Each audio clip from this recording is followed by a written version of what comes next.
In the 1980s, a library manager met a special customer. His face was gloomy. His eyes were empty. His clothes were messy. His hair was messy. His black t-shirt was dirty and shiny. His mouth was disgusting and his teeth were rotten. And his body was like a mountain goat from inside to outside. He seemed to have some kind of beast-like aggressiveness. But he could not think of it. Standing in front of him was Richard Ramirez, the #1 serial killer in the United States. Known as the Black Night Stalker. The capture of the devil is still going on. Today, we will continue to talk about the second episode of the Black Night Stalker. In the last episode, the murderer had an ancestral tooth, which became the key to the case. Because of the unbearable pain, he returned to the dental clinic. Jirka, who observed everything, arranged for 2 police officers to wait outside the clinic. But the leaders above thought he was wasting time. Everyone thought the murderer would not appear again. Because this place did not belong to Jirka's jurisdiction, he could only withdraw the police officers, and only installed a glass machine in the room. But the next day, the dentist at the dental clinic called. That night, the murderer did come to the clinic again. But no matter how he pulled the alarm, it didn't work. The alarm in this film went out. Again. They crossed swords with the killer. On July 20th, 1985, on the 125th day of the crime, another pair of elderly people died miserably. Blood was all over the place. The husband's head was almost cut off. The wife's face was torn to shreds. The scene was unbearable. But there was no bloodstain on the scene this time. It was just a 22mm pistol, which was used in the same way as the Delgado. It was when the police thought that the murderer had begun to conceal traces. Not long after, the murderer committed 2 crimes in one night. An adult woman and a boy were assaulted. The scene was left with an Iberian bloodstain. There was also a 22mm pistol.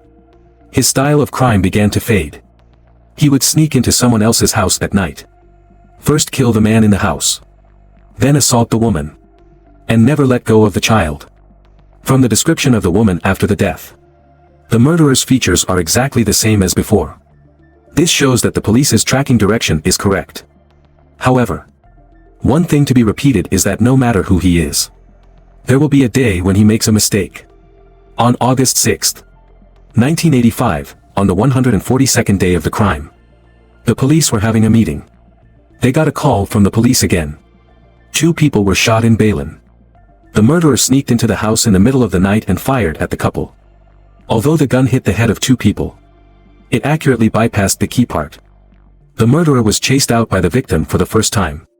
He could only flee in a hurry. This time, the murderer used a 25mm pistol. And there was a red mark on the shell. After entering the core door of the crime lab, 2 bullets came from this bullet. Because now no one uses red smoke to make bullets. At the same time, the whole city began to panic. Everyone went to buy guns. Buy dogs. Learn how to fight. The locks became very tight. Even the police began to worry and fear. The murderer was moved to the newspaper and TV media. Everyone gave the monster a name. The house was surrounded by night stalkers. This case has become big news. Countless police officers went to the crime scene. In addition to Frank and Jack, no police officers took the murderer seriously. Everyone just watched the fun. Not long after, a murder happened in San Francisco. 66-year-old Mr. Pan was shot in the head and died on the spot. Mrs. Pan was arrested. After killing the murderer opened the refrigerator to eat, and then deliberately vomited in the kitchen. This time, he not only hung the symbol of the 5 stars on the wall, but also wrote the words that symbolized Satan. It's like a joke. The police in San Francisco began to panic.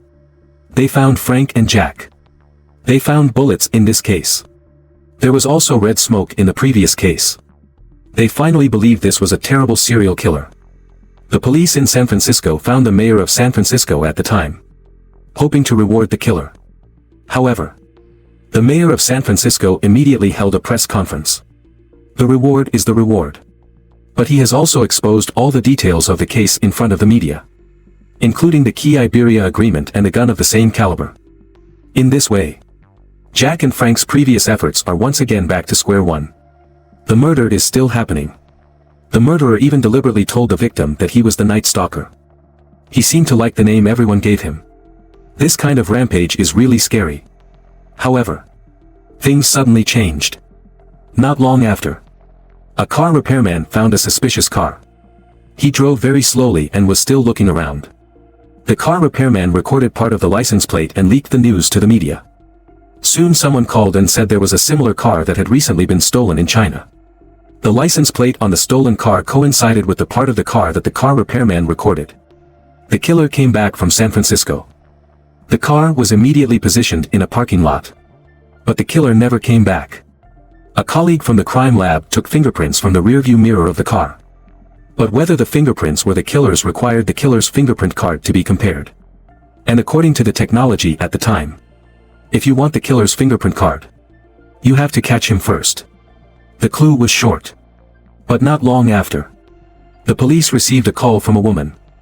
She said her father had a friend named Rick, who was probably the Night Stalker. Frank found this father. He said Rick once said he killed an Asian couple. What he used at the time was a .22 caliber semi-automatic pistol. Rick gave him the gun. And he brought the pistol to Tijuana and gave it to someone else. So the two detectives went to Tijuana and found the gun. They also found a large radio. The 83-year-old Mabel happened to have a radio on the day of the crime. Because the radio was bought by Mabel's grandson. He also kept the receipt of the radio number at the time. The police used the number to match the radio. As a result, the radio was stolen by the killer. At the same time, a police informant handed over a bracelet. He thought it might be related to the Night Stalker. This bracelet was taken from his mother-in-law. The police found this mother-in-law. The mother-in-law said the bracelet was given to her by her boyfriend's friend, Rick. He also told the police that Rick had a hat with AC/DC on it and a member card with a black jacket on it. There was a picture of him. This is exactly what they have been investigating. JRK and Frank immediately found the mother-in-law's boyfriend. After the interrogation, they found out the real name of Rick.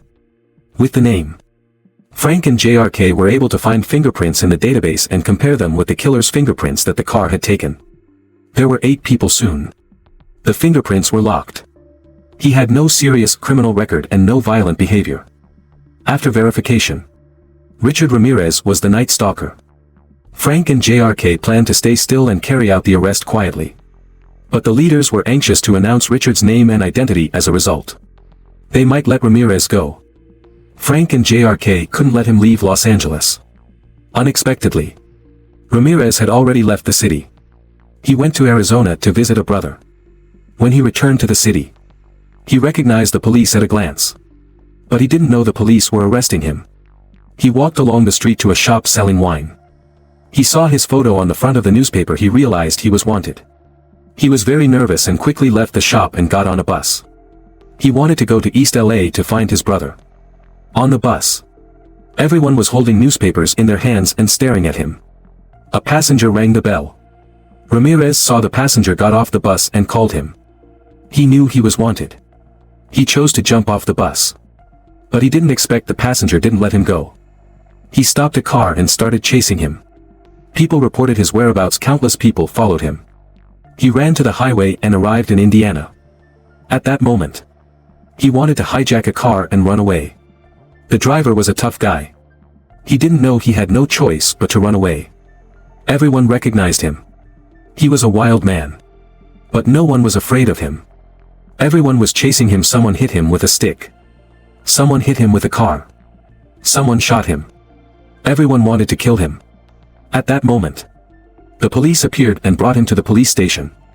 The whole police station was surrounded by the people around him. Everyone was screaming as if the world championship had won. They were happy that Ramirez was finally caught. But he had to go through a long process because he had too many crimes. This is the most difficult and the longest criminal trial in American history. Because this trial involved nearly 1.600 people. There were more than 100 witnesses. On October 24, 1985, Richard Ramirez shocked the whole court. This man was accused of committing 14 murders and the whole of California was in panic. He even opened his palm and let the whole world see the 5 stars in his hand. That was the sign of the devil. It was the beginning of a person's loss of humanity. Just when the court was closed, Ramirez didn't forget to say a word. He looked like a primitive beast, but it was the attraction of this beast that attracted countless women. His fame was getting bigger and bigger. There were extra security measures. Many people gathered outside to see the face of this serial killer. Some even shouted for the killer and believed he was innocent. When Ramirez's case entered the trial stage, the case had already cost more than $1 million. Even one witness had already died. However, justice will eventually overcome evil. The real trial will never let go of such a beast that does evil in the world.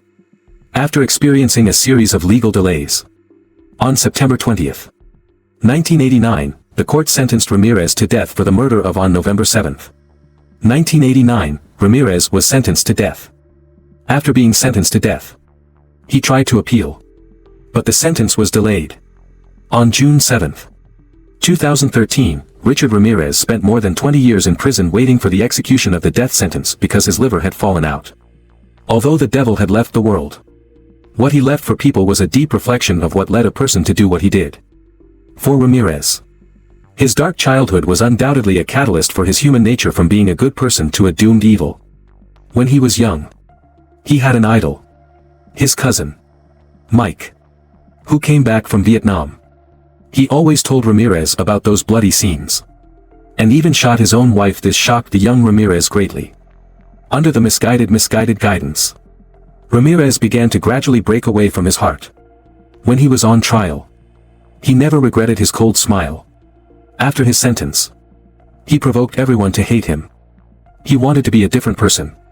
In the end, this is still an unconfident performance. If someone led the family when he was wrong, would there be a completely different result? Okay. That's all for today.